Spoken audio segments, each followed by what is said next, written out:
Hello student, how are you? Jaydev sir, Sri BM Commerce High School, Bhavnagar. ધોરણ 12 રસાયણ વિજ્ઞાન unit number 3 વિદ્યુત રસાયણના છઠ્ઠા લેક્ચરમાં આપ સૌનું સ્વાગત. મિત્રો, આ પ્રકરણના અગાઉના લેક્ચરમાં આપણે નન્સ્ટ ઇક્વેશનની એપ્લિકેશનની વાત કરી, એના એક્ઝામ્પલ ગણ્યા. મેં તમને કીધું હતું એ પ્રમાણે હોમવર્ક જે આપ્યું હતું એ એક્ઝામ્પલ જે છે તમારી એનસીઈઆરટી ની બુક જે છે એ એનસીઈઆરટી ની બુકની અંદર પ્રેક્ટિસ કરવા માટે ઘણા બધા એક્ઝામ્પલ્સ આપેલા છે. એ બધા જ એક્ઝામ્પલની ખાસ પ્રેક્ટિસ તમે બધાએ કરી હશે, જે આપણું ગયા વખતનું હોમવર્ક હતું. અને જેટલી તમે એક્ઝામ્પલની પ્રેક્ટિસ કરશો એટલી તમારી ગ્રીપ છે એ વધતી જશે. હવે આજે આપણે નવો ટોપિક આ પ્રકરણમાં શરૂ કરીએ છીએ, જેનું નામ છે વિદ્યુત વિભાજ્યના દ્રાવણની વાહકતા. તો આજનો આપણો આ ટોપિક છે વિદ્યુત વિભાજ્યના દ્રાવણની વાહકતા. તો મિત્રો, વાહકતા વિશે તમે એટલું તો જાણતા જ હશો કે ભાઈ કેવા પદાર્થો વાહક હોય છે, કેવા પદાર્થો વિદ્યુતનું વહન કરી શકે છે. તો આપણા બધાને એટલો તો ખ્યાલ છે, એક તો ધાતુઓ વિદ્યુતનું વહન કરી શકે છે, અને એ જ રીતે આપણા કેમિસ્ટ્રીના જે દ્રાવણો છે એ દ્રાવણો પણ વિદ્યુતનું વહન કરી શકે છે. હવે ધાતુ જે છે એની વાહકતા અને દ્રાવણની વાહકતા એ બંને વચ્ચે એક મહત્વનો ભેદ છે, જે આપણા મગજમાં સૌથી પહેલા ક્લિયર હોવો જોઈએ કે જેટલી ધાતુઓ છે એની વાહકતા તેમાં રહેલા મુક્ત ઇલેક્ટ્રોનના કારણે હોય છે. ધાતુની વાહકતા તેમાં રહેલા મુક્ત ઇલેક્ટ્રોનને કારણે હોય છે, અને માટે ધાતુની વાહકતાને આપણે ઇલેક્ટ્રોનીય વાહકતા કહીએ છીએ. જ્યારે આપણું રસાયણ વિજ્ઞાનનું જે દ્રાવણ છે, જે દ્રાવણની વાહકતા તેમાં રહેલા મુક્ત આયનોને કારણે હોય છે. દાખલા તરીકે આપણે મીઠાનું દ્રાવણ બનાવીએ તો તમને ખ્યાલ છે કે મીઠાનું આપણે પાણીમાં દ્રાવણ બનાવીએ તો એમાં કયા આયનો હશે? તો કે Na+ અને Cl-. આ આયનો દ્રાવણની અંદર મુક્ત સ્વરૂપે હરતા ફરતા હશે, અને એ મુક્ત આયનોને કારણે મીઠાનું દ્રાવણ વિદ્યુતનું વહન કરી શકે છે. ઇઝ ઇટ ક્લિયર કે દ્રાવણની વાહકતા તેમાં રહેલા મુક્ત આયનોને કારણે છે, અને માટે દ્રાવણની વાહકતાને આયનીય વાહકતા કહે છે.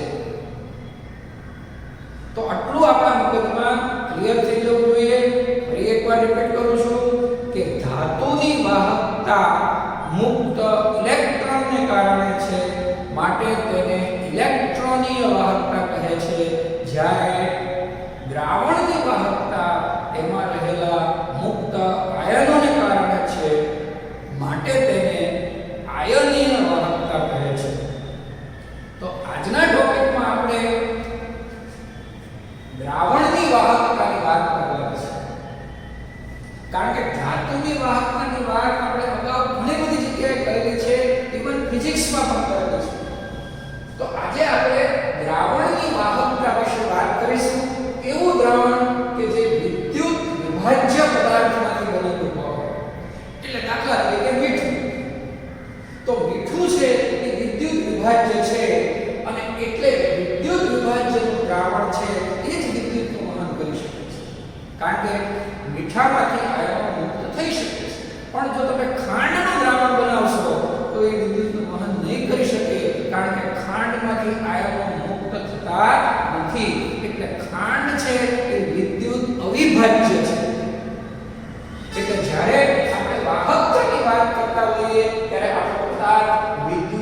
વિભાજ્ય હોવો જરૂરી છે. ક્લિયર? મીઠું એ વિદ્યુત વિભાજ્ય છે એટલે એનું દ્રાવણ વાહકતા દર્શાવશે. પણ જો તમે ખાંડ લેશો તો ખાંડનું દ્રાવણ વાહકતા દર્શાવશે નહીં, કારણ કે એમાં આયનો મુક્ત થતા નથી. તો આપણે આજે જે દ્રાવણની વાત કરવાના છે એ દ્રાવણ છે એ વિદ્યુત વિભાજ્યનું બનેલું છે અને એની વાહકતા વિશે આપણે વાત કરવાના છે. તો આ આખા લેક્ચરની અંદર જે મહત્વના બધા શબ્દો છે, મહત્વની બધી જે ટર્મ્સ છે એ આપણે વન બાય વન સમજતા જઈશું. તો મિત્રો, જ્યારે આપણે વાહકતાની વાત કરીએ ત્યારે સૌથી પહેલો શબ્દ આવે અવરોધ. આ શબ્દ તમે બધાએ સાંભળેલો છે, અવરોધ. કે કોઈ પણ જગ્યાએ જ્યારે વિદ્યુતનું વહન થતું હોય ત્યારે એમાં અવરોધ ઉત્પન્ન થાય છે. દાખલા તરીકે આપણું જે દ્રાવણ છે એ દ્રાવણમાં જે ઓલા મુક્ત આયનો છે એ આયનોને કારણે અવરોધ ઉત્પન્ન થાય છે અને અવરોધને કારણે વાહકતા ઘટતી હોય છે. તો જ્યારે તમે વાહકતાની વાત કરો ત્યારે તમારે સૌથી પહેલા અવરોધ વિશે સમજવું જોઈએ. પછી ધાતુની વાહકતા હોય કે દ્રાવણની વાહકતા હોય. જો ધાતુની વાહકતા હશે તો એમાં ધાતુનો અવરોધ હશે અને દ્રાવણની વાહકતા હશે તો એમાં દ્રાવણમાં રહેલા આયનોનો અવરોધ હશે અને અવરોધ હંમેશા વાહકતા ઘટાડે છે. તમારા માર્ગમાં જ્યારે કોઈ અવરોધ આવે ત્યારે તમારી સ્પીડ છે એ ઘટી જાય છે. તો આ વાતને તમે બરોબર સમજો છો કે જ્યારે આપણે વાહકતાની વાત કરીએ ત્યારે સૌથી પહેલો શબ્દ આપણી સામે આવશે અવરોધ.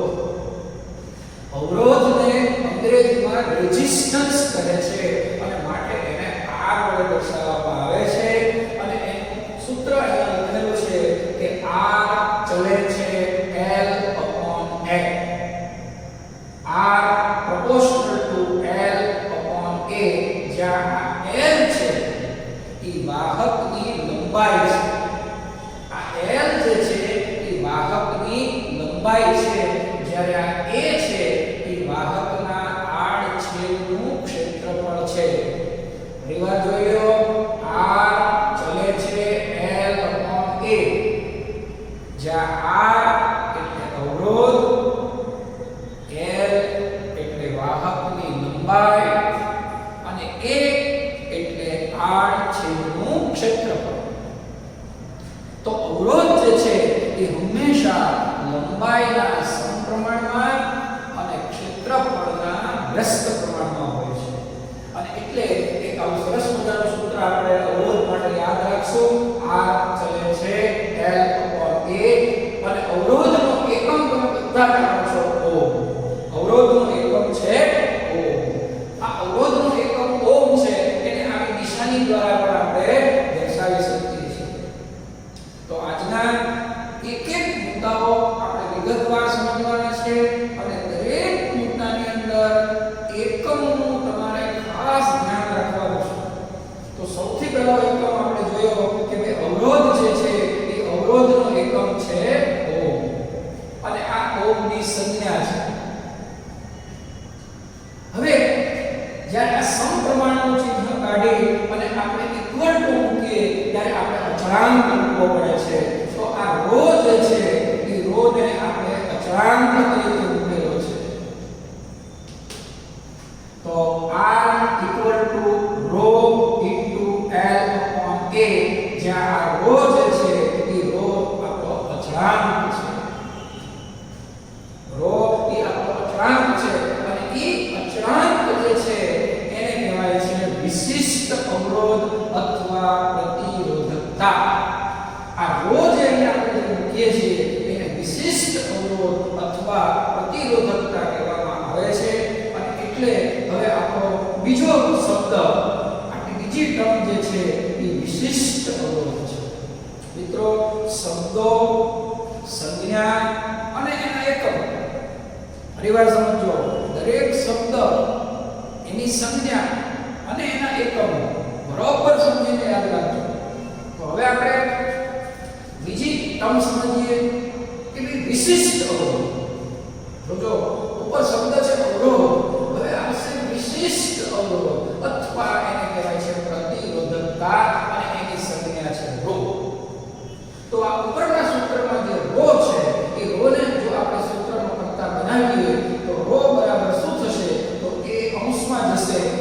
છેદમાં આવશે એટલે આપણે લખી શકીએ કે rho બરાબર r into a/n. તો આમાંથી આપણે rho ને સૂત્રમાં કરતા બનાવ્યો તો rho બની ગયો વિશિષ્ટ અવરોધ. બરાબર. હવે આપણે એકમ વિશે વિચારીએ. દરેક પણ આપણે એકમ વિશે ખાસ વિચારવાનું છે. આ એકમ તમારે બરોબર યાદ રાખી લેવાના છે.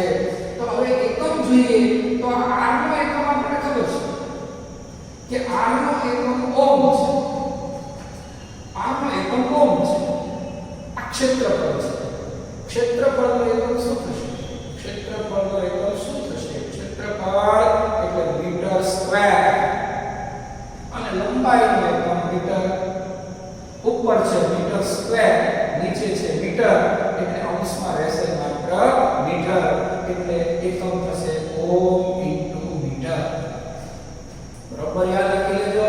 સમજીને યાદ રાખજો તો ક્યારે ભૂલ નહીં થાય કે ભાઈ વિશિષ્ટ અવરોધનો એકમ કોઈ છે. આપણને કોઈ પૂછે કે વિશિષ્ટ અવરોધનો એકમ શું તો ઓહમ ઇન્ટુ મીટર. અવરોધનો એકમ પૂછે તો ઓહમ. એટલે દરેક એકમ બરોબર સમજીને યાદ રાખજો. ઉપરાંત તમારે મનમાં એ પણ સમજવાનું છે કે આ ઓહમ ઇન્ટુ મીટર એ આપણો SI એકમ છે. સિસ્ટમ ઇન્ટરનેશનલ મુજબનો મૂળભૂત એકમ છે. એને બદલે તમે એનાથી નાનો એકમ ઓહમ ઇન્ટુ સેન્ટીમીટર પણ લખી શકો. તો જ્યાં જ્યાં મીટર શબ્દ આવે છે ત્યાં સેન્ટીમીટર પણ આવી શકે. પણ મીટર એ SI એકમ છે એટલે આપણે દરેક જગ્યાએ મૂળભૂત રીતે SI એકમ લખીશું. પણ તમારા મનમાં પાછું સમજવાનું કે ઓહમ ઇન્ટુ મીટરની જેમ ઓહમ ઇન્ટુ સેન્ટીમીટર પણ હોઈ શકે. તો આ આપણો બીજો મહત્વનો શબ્દ થયો. હવે આપણે જોઈએ ત્રીજો શબ્દ વાહકતા. બરાબર સમજો. ત્રીજો શબ્દ છે વાહકતા, જેને G વડે દર્શાવવામાં આવે છે. હવે હમણાં જ આપણે કીધું કે અવરોધ વધે એમ વાહકતા ઘટે. અવરોધ વધે તો વાહકતા ઘટે. એટલે એનો અર્થ કે વાહકતા અને અવરોધને કેવો સંબંધ થયો? વ્યસ્ત સંબંધ. અને એટલે આપણે કહી શકીએ કે ભાઈ વાહકતા એટલે અવરોધનો વ્યસ્ત. બરાબર સમજી લેજો. વાહકતા એટલે અવરોધનો વ્યસ્ત. એટલે આપણે લખીએ કે G બરાબર 1/r. વાહકતા એટલે અવરોધનો વ્યસ્ત. જેમ અવરોધ વધુ તેમ વાહકતા ઓછી. હવે આપણે અવરોધનો એકમ તો ખ્યાલ જ છે કે ભાઈ અવરોધનો એકમ ઓહમ છે એટલે અહીંયા છેદમાં ઓહમ આવશે. એને અંશમાં લઈ લેશો એટલે એકમ થઈ જશે ઓહમ ઇન્વર્સ. બધા એકમ તમારે સમજીને યાદ રાખવાના છે. નહીંતર આ એકમ એકબીજામાં મિક્સ થઈ જશે. MCQ ની અંદર એકમો ખાસ પૂછાતા હોય છે એટલે બરોબર એકમ સમજીને યાદ રાખો કે ભાઈ અવરોધનો એકમ ઓહમ છે. એ ઓહમ ઉપર જશે એટલે એ થશે ઓહમ ઇન્વર્સ. અથવા એને બીજી રીતે કહીએ તો મોહ કહેવાય. અથવા ત્રીજી રીતે કહીએ તો સિમેન્સ. આનું નામ છે સિમેન્સ. આનું નામ છે સિમેન્સ. તો મોટે ભાગની જગ્યાએ આ એકમ વપરાતો હોય છે. તો આપણે ત્રણ રીતે રજૂ કરી શકીએ. જોઈ લો ફરીવાર. એકમને ત્રણ રીતે રજૂ કરી શકો. ઓહમ ઇન્વર્સ અથવા મોહ અથવા સિમેન્સ. તો આ આપણો થઈ ગયો વાહકતાનો એકમ. ચોથો શબ્દ આપણે જોઈએ વિશિષ્ટ વાહકતા. તો વિશિષ્ટ વાહકતા એટલે ફરીવાર યાદ કરો કે વાહકતા એટલે અવરોધનો વ્યસ્ત. અને એવી જ રીતે વિશિષ્ટ વાહકતા એટલે વિશિષ્ટ અવરોધનો વ્યસ્ત. બરાબર જોઈ લો. આમાં ભૂલ થાય એમ છે જ નહીં. વાહકતા તો તમારે અવરોધનો વ્યસ્ત કરવાનો. વિશિષ્ટ વાહકતા તો તમારે વિશિષ્ટ વાહકતાનો વ્યસ્ત કરવાનો. વિશિષ્ટ અવરોધનો વ્યસ્ત કરવાનો.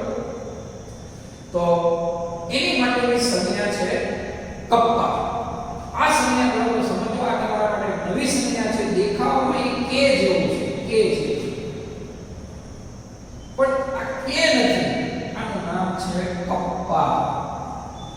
વિશિષ્ટ વાહકતાની સંજ્ઞા છે કપ્પા. ગપ્પા નથી કે પપ્પા નથી. કયો શબ્દ છે? કપ્પા. દેખાવમાં કે જેવું હોય છે, દેખાવમાં કે જેવું હોય છે એને કહેવાય છે કપ્પા. તો આ શબ્દ તમારા માટે નવો છે, બરોબર સમજો. વિશિષ્ટ વાહકતાની સંજ્ઞા છે કપ્પા અને એનો અર્થ થાય છે વિશિષ્ટ અવરોધનો વ્યસ્ત. અને એટલે આપણે લખશું કે કપ્પા બરાબર વર્ણન રો, કારણ કે વિશિષ્ટ અવરોધ એટલે રો છે. વળી પાછો આપણે રો નો એકમ જોઈએ. જો એકમ બધા આપણે લખી જ રાખ્યા છે કે ભાઈ રો નો એકમ છે ઓમ ઇન્ટુ મીટર, એટલે એનો અર્થ કે છેદમાં આવશે ઓમ ઇન્ટુ મીટર.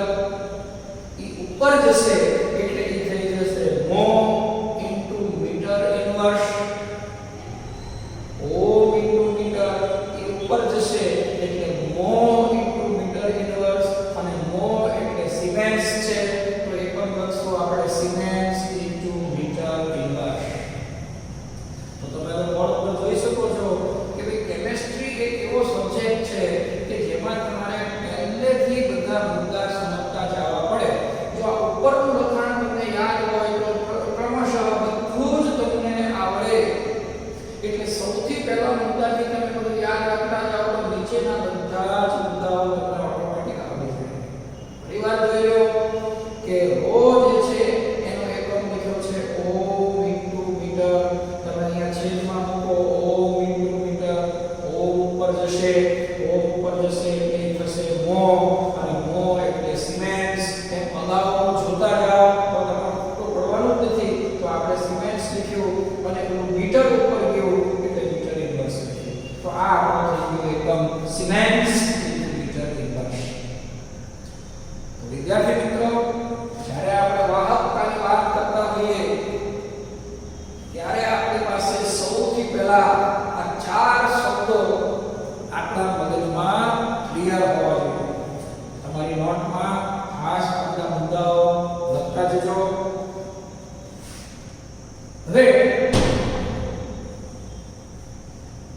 આ ચારે ચાર મુદ્દાઓ એકમ સહિત બરોબર યાદ રાખી લો કે ભાઈ અવરોધ તો એનો એકમ ઓમ, વિશિષ્ટ અવરોધ તો એનો એકમ ઓમ ઇન્ટુ મીટર,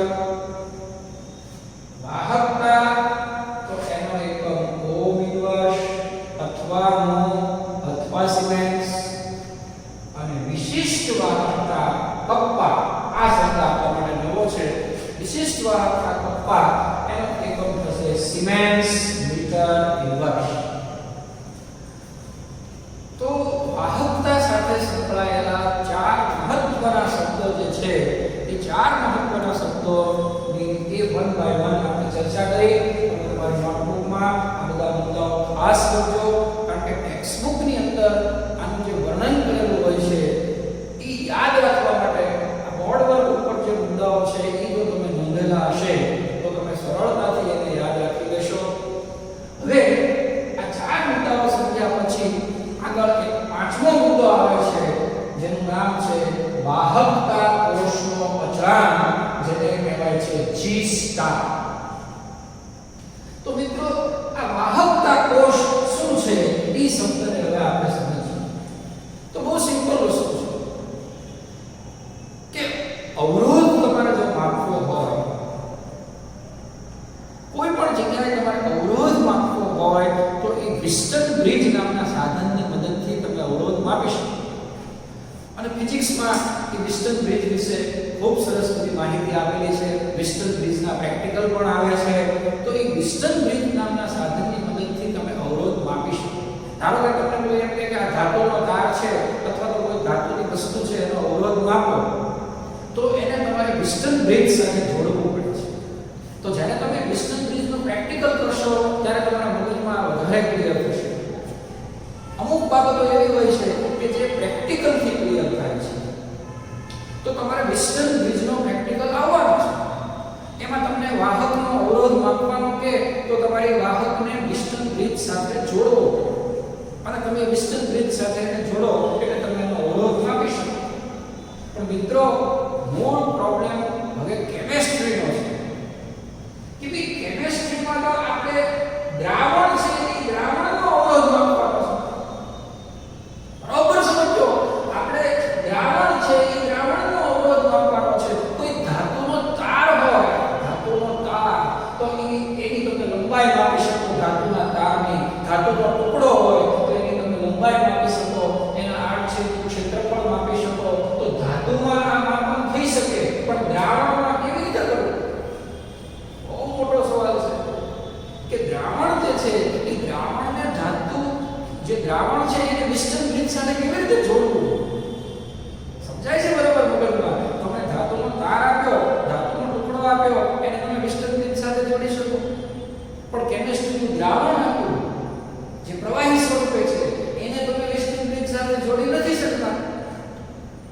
તો એ મુશ્કેલી નિવારવા માટે વૈજ્ઞાનિકોએ મગજ દોડાવ્યું કે ભાઈ ભલે આપણે દ્રાવણને જોડી નથી શકતા તો આપણે આઈડિયા કરીએ કે દ્રાવણ છે એ દ્રાવણની અંદર એમને બે પ્લેટિનમના ધ્રુવ મૂકી દીધા. સમજી જાઓ બરાબર?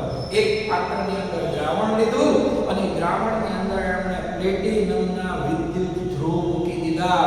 હવે તમે વિચારો કે વિદ્યુત ધ્રુવને તો તમે વિસ્ટન બ્રિજ સાથે જોડી જ શકવાના છો. તમે દ્રાવણને વિસ્ટન બ્રિજ સાથે ન જોડી શકો, પણ દ્રાવણની અંદર તમે જે વિદ્યુત ધ્રુવ મૂક્યા એને તમે વિસ્ટન બ્રિજ સાથે જોડી શકો. એટલે ઓટોમેટિકલી દ્રાવણ છે એ વિસ્ટન બ્રિજ સાથે જોડાઈ ગયું. તો આવા આઈડિયાઓ આપણા વૈજ્ઞાનિકોના મગજમાં આવે છે અને આવું એક સાધન, એક ઉપકરણ એ લોકોએ બનાવ્યું જેને કહેવાય છે વાહકતા કોષ. તો વાહકતા કોષ એટલે બીજું કાંઈ નથી, એક ઉપકરણ છે, એક સાધન છે કે જેમાં દ્રાવણ ભરેલું છે અને એ દ્રાવણની અંદર બે વિદ્યુત ધ્રુવ ડુબાડેલા છે, પ્લેટિનમના વિદ્યુત ધ્રુવ, કે જેને આપણે વિસ્ટન બ્રિજ સાથે જો જોડી દઈએ તો આપણે એ વાહકતા કોષનો અવરોધ જાણી શકાય. તો વાહકતા કોષ એ બહુ મહત્વનો શબ્દ છે આપણી માટે કે જ્યારે તમારે કોઈ દ્રાવણનો અવરોધ શોધવો હોય ત્યારે તમારે આવો વાહકતા કોષ બનાવવો પડે અને એ વાહકતા કોષ જે બનાવ્યો એનો અવરોધ તમે શોધી શકો. હવે આટલી વાત મગજમાં ક્લિયર થઈ ગઈ કે ભાઈ દ્રાવણ, એ દ્રાવણનો અવરોધ માપવા માટે તમારે દ્રાવણને વાહકતા કોષમાં લેવાનું, એ વાહકતા કોષને તમારે વિસ્ટન બ્રિજ સાથે જોડવાનું. વિસ્ટન બ્રિજનો પ્રેક્ટિકલ તમે કરશો એટલે આખી વાત તમને સમજાઈ જશે કે વાહકતા કોષનો અવરોધ તમે વિસ્ટન બ્રિજની મદદથી સરળતાથી શોધી શકો. અને એ સાધનને આપણે વાહકતા કોષ નામ આપ્યું. હવે વાહકતા કોષનો અચળાંક શું છે એ પણ આપણે સમજીએ. તો વળી પાછો પહેલું સૂત્ર, જો આપણું જે પહેલું સૂત્ર છે અવરોધનું સૂત્ર, એ પાછું આપણે અહીંયા લખ્યું કે R બરાબર ρ * L/A. હવે આ સૂત્રની અંદર જે આ L/A છે એ L/A ને વાહકતા કોષનો અચળાંક કહેવામાં આવે છે. બરાબર સમજી ગયો? લંબાઈ ભાગ્યા આડછેદનું ક્ષેત્રફળ, લંબાઈ ભાગ્યા આડછેદનું ક્ષેત્રફળ એટલે કે L/A એને કહેવાય છે કોષ અચળાંક અને એ કોષ અચળાંકની સંજ્ઞા છે G*. જુઓ મિત્રો, મેં તમને હમણાં જ વાત કરી અગાઉના બધા જ પદ તમને યાદ હોવા જોઈએ. અગાઉનું જો યાદ હોય તો જ આપણે ક્રમશઃ બધું સમજતા થઈએ. તો આ જ સૂત્ર આપણે અહીંયા ફરીવાર લખ્યું, એમાં યાદ રાખી લો કે L/A ને કોષ અચળાંક G* કહેવામાં આવે છે. તો હવે એને આપણે સૂત્રનો કરતા બનાવી લઈએ. તો અહીંયા મેં લખ્યું કે ભાઈ કોષ અચળાંક G* બરાબર L/A. બરોબર. હવે સમજી લો કે આ L/A ને સૂત્રનો કરતા બનાવ્યો તો ρ ક્યાં જશે? ρ જશે છેદમાં. એટલે તમારે અહીં સમજવાનું કે R ભાગ્યા ρ થઈ ગયું. તો અહીંયા થઈ ગયું R ભાગ્યા ρ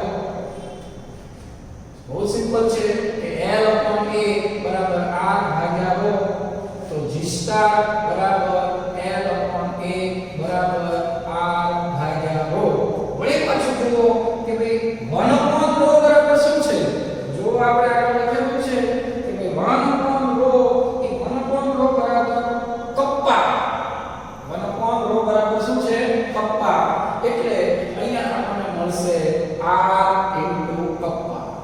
જ્યાં કપ્પા એટલે વિશિષ્ટ વાહકતા છે.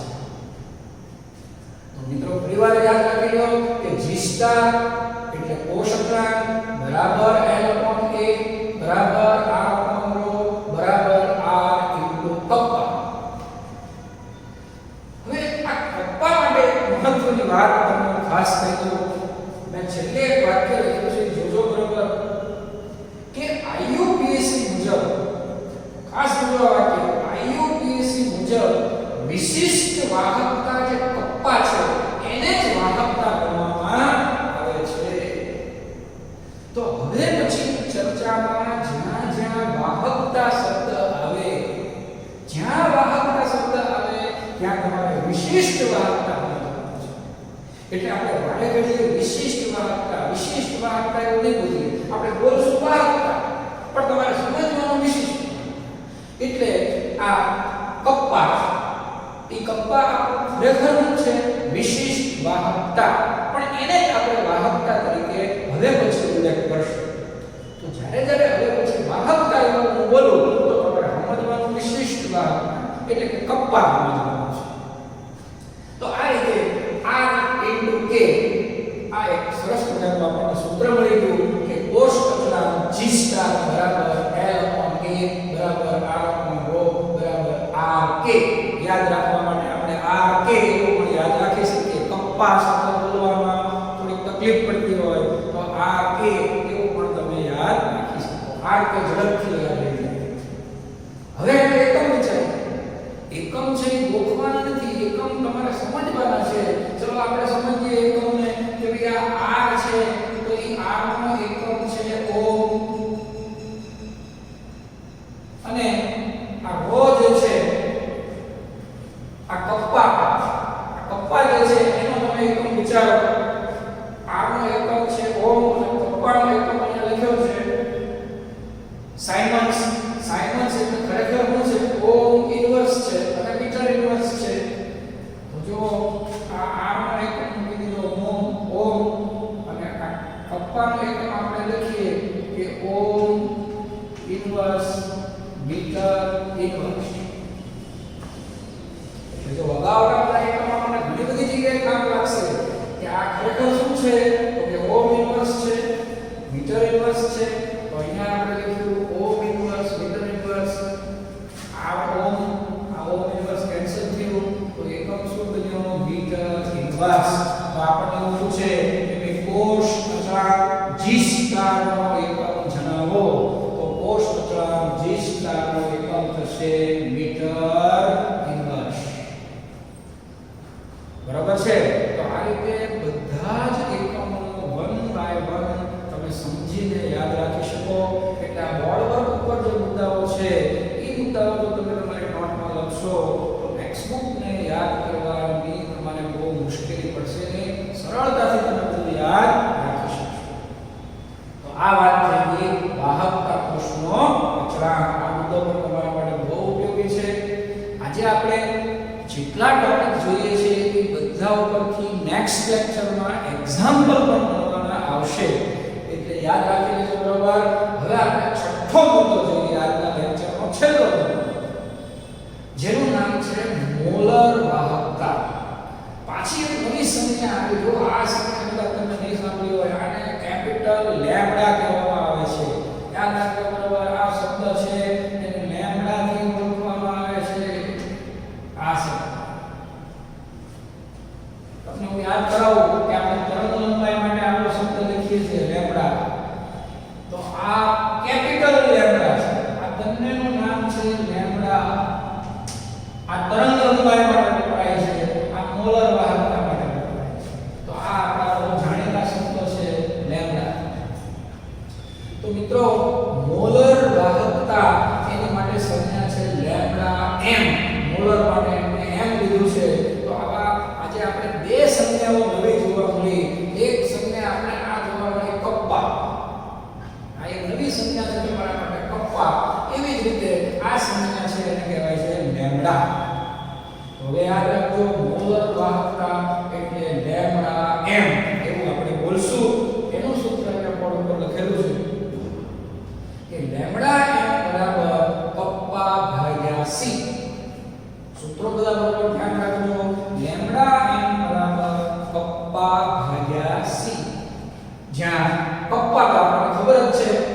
કપ્પા એટલે વાહકતા છે, કપ્પા એટલે વાહકતા છે અથવા વિશિષ્ટ વાહકતા છે.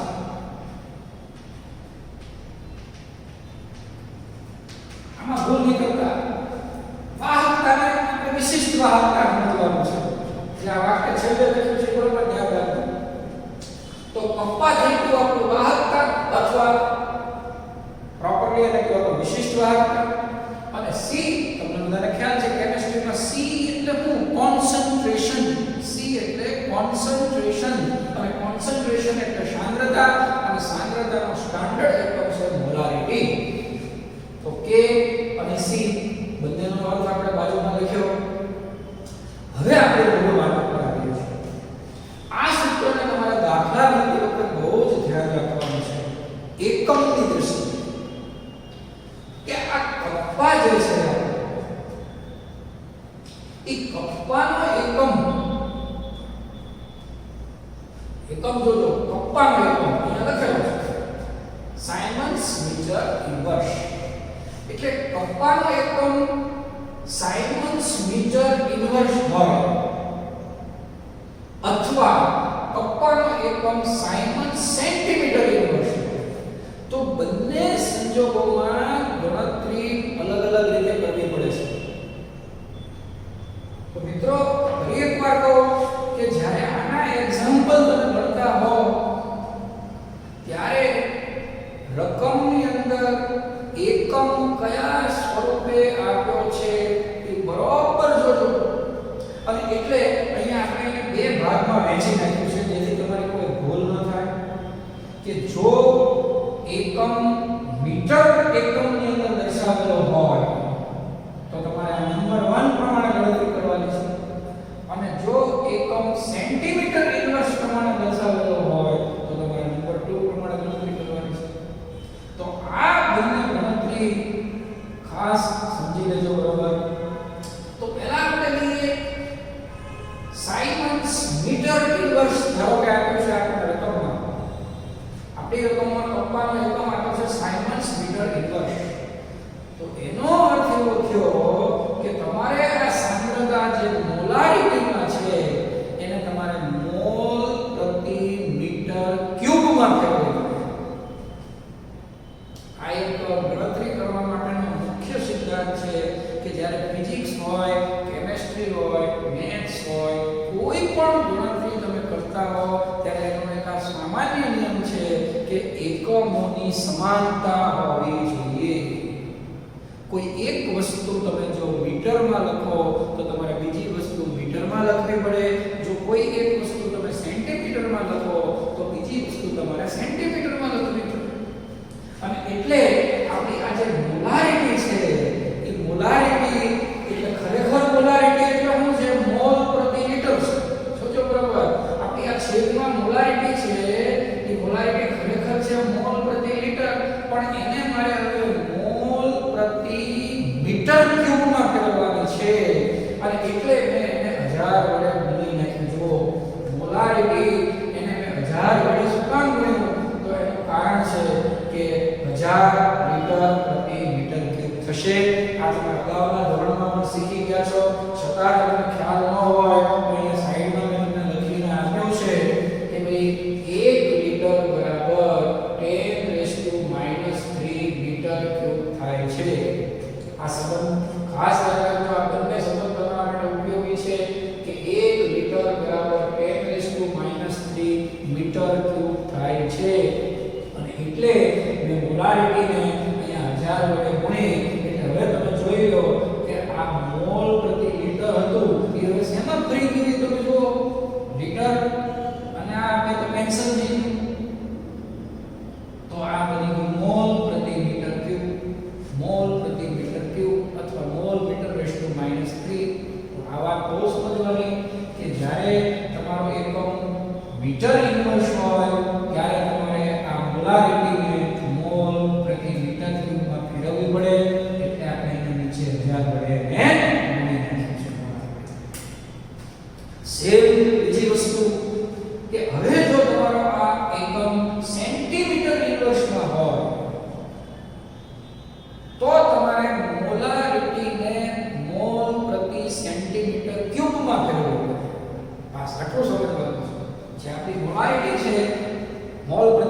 છે એને તમારે મોલ પ્રતિ સેન્ટીમીટર ક્યુબમાં ફેરવવી પડે એટલે એને તમારે 1000 વડે ખરેખર ભાગવી પડે. આ મોલારિટીને 1000 વડે ભાગવી પડે અને છેદ છે એ વયો જશે અંશમાં. છેદનો છેદ છે એ અંશમાં વયો જશે એટલે અહીંયા ઉપર આપણે લખ્યું 1000 સેન્ટીમીટર ક્યુબ પ્રતિ લિટર.